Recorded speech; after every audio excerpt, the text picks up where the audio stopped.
Hi good evening. இன்றைக்கி ஒரு traditional recipe தான் பார்க்க போகிறோம். கருப்பு உளுந்து கஞ்சி தான். அது எப்படி செய்கிறதுன்னு பார்க்கலாம். கருப்பு உளுந்து வந்து நல்லா ஊற வச்சுட்டு வாஷ் பண்ணி ஊற வச்சுட்டு ஒரு பேஸ்ட் மாதிரி அரைச்சிக்கோங்க. நம்மளுக்கு கஞ்சி எந்த கன்சிஸ்டன்சியில் வேணுமோ அந்தளவுக்கு தண்ணி ஆட் பண்ணி அது நல்லா மிக்ஸ் பண்ணிவிட்டு, அடுப்பு வந்து ஏன்னா அதில் கட்டிலாம் இருக்கிற மாதிரி இருக்கும், அதனால் நல்லா மிக்ஸ் பண்ணிவிட்டு ஸ்டவ் வந்து சிம்மில் வச்சுக்கோங்க. சிம்மில் வைக்கலன்னா தீஞ்சிரும், அடி பிடிச்சிரும். அதனால் சிம்மில் வச்சுட்டு நல்லா மிக்ஸ் பண்ணிகிட்டே இருக்கணும். அதுக்கு நான் கொஞ்சமாக எக்ஸ்ட்ரா டேஸ்ட்டுக்காக இதெல்லாம் ஆட் பண்ணுறேன் அண்ட் மோர் ஹெல்த் பெனிஃபிட்ஸ் கூட. இதில் வந்து தேங்காய், கேஷ்யூ நட்ஸ், கொஞ்சமாக ஏலக்காய், எக்ஸ்ட்ரா நம்ம பாதாம், வால்நட் இருந்தால் கூட ஆட் பண்ணிக்கலாம். இதை நல்லா அரைச்சிட்டு அதை நான் ஃபில்டர் பண்ணுறேன். நான் வந்து குழந்தைக்கு செய்கிறேன், அதனால் நான் ஃபில்டர் பண்ணி அந்த பால் மட்டும் நான் ஆட் பண்ணுறேன்.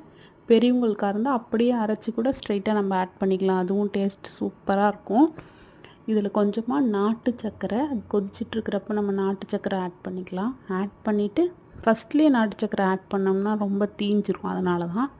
ஸோ இப்போ நல்லா அதை கிண்டிகிட்டே இருக்கணும் சிம்மில் வச்சு. கொஞ்சமாக கீ, அதோட டேஸ்ட் நல்லாயிருக்கும், அந்த ஃப்ளேவர் நல்லாயிருக்கும்.